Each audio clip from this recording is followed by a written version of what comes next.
John Cena said you can't handle the truth. After Money in the Bank, I guess he couldn't handle it either, because R-Truth is now back, and some people are saying that this was all planned, a part of the show. Other people, like Logan Paul here, saying that he got unfired. So I don't, I don't know. Could be because of the backlash, if that was the case. Either way, this does set up a new main event situation now, where we're gonna have R-Truth once again, since Capital Punishment all those many years ago. Finally, we're gonna see him now be able to vie for a championship, because when he came back, when he was, after he finished like beating John Cena up, let's see if I can find the picture. After he finished beating John Cena up, what he did was he actually lifted up the championship. So, that means symbolically he's going to challenge for the championship. So I guess, I don't know if this is how they're going to spin it, but I guess you could say, since he is unable to save John Cena, this is how I would kind of approach it. He's going to try to save the championship, which represents the legacy of WWE and what it's culminated up to being now. That's one way they could probably spin it. But all in all, whether it was planned to be this way or it's something a lot like the when Cody Rhodes got sidetracked for The Rock, something similar to that they have to kind of scramble and make a new plan. I guess we'll see how the show kind of unfolds, and we'll see if they do decide to make John Cena lose the championship to Truth. That would create a whole how would I put it? It could create a whole different way of telling the story. So it's not just John Cena at the end of a match hitting the guys over the head with the championship. You can actually create deeper layers to his heel persona, or maybe we get a even flip here where Cena turns face again and R-Truth becomes heel.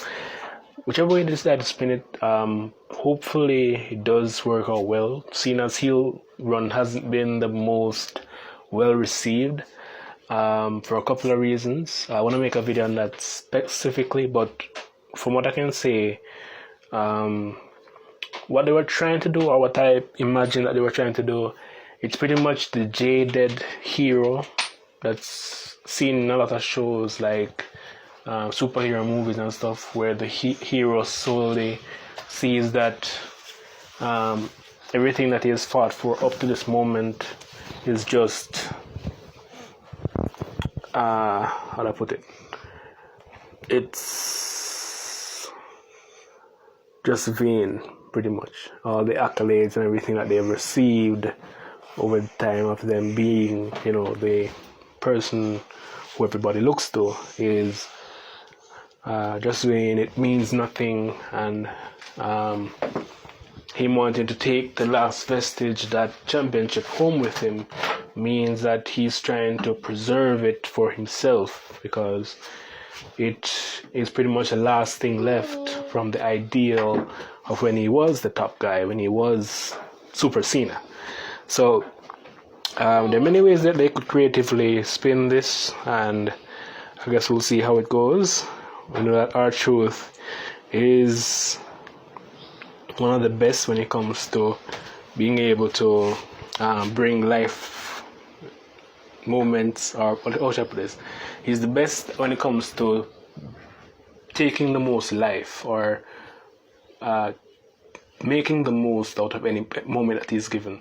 So if he's truly given the chance to become a version of himself that's maybe a hybrid between the Capital Punishment Truth and the John Cena, and also the R-Truth that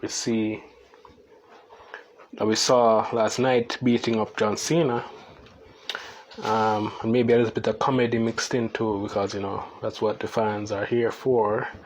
They want to see their beloved R-Truth become something more.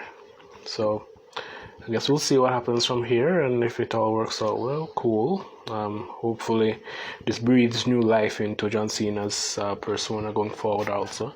If Truth wins the championship, hopefully they don't just use him as a transitional champion.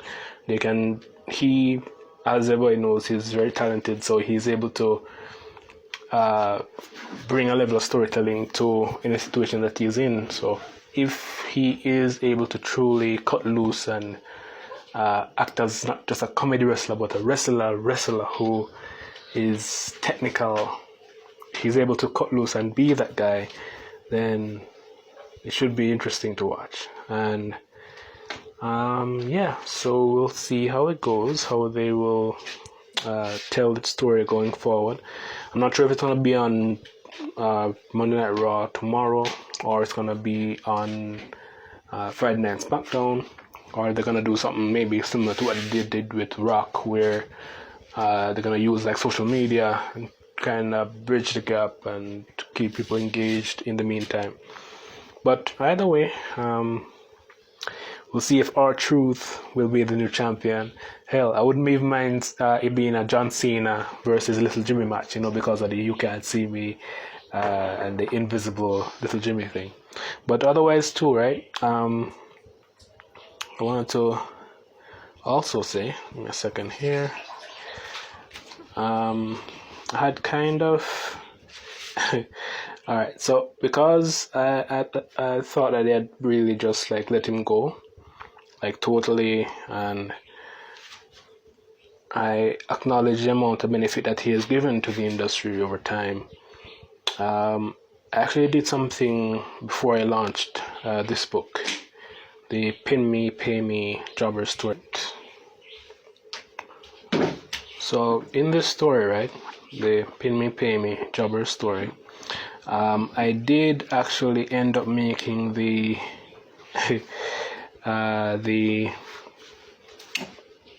what you call the acknowledgement section, because I did include that in it.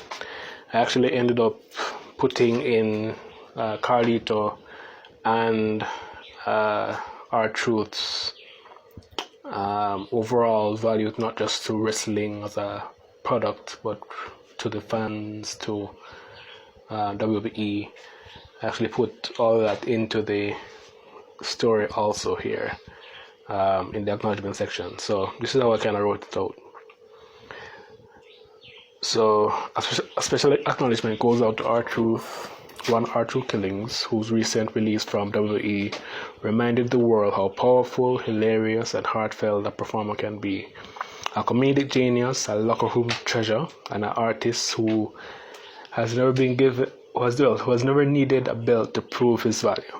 To the fans and every peer he is ever lifted up with a laugh or a lyric, your legacy is felt in every backstage hallway and every crowd pop from the funny guy who has always had more to offer. So we'll see what the more is going forward here and how this all unfolds. Yeah, that's what's up.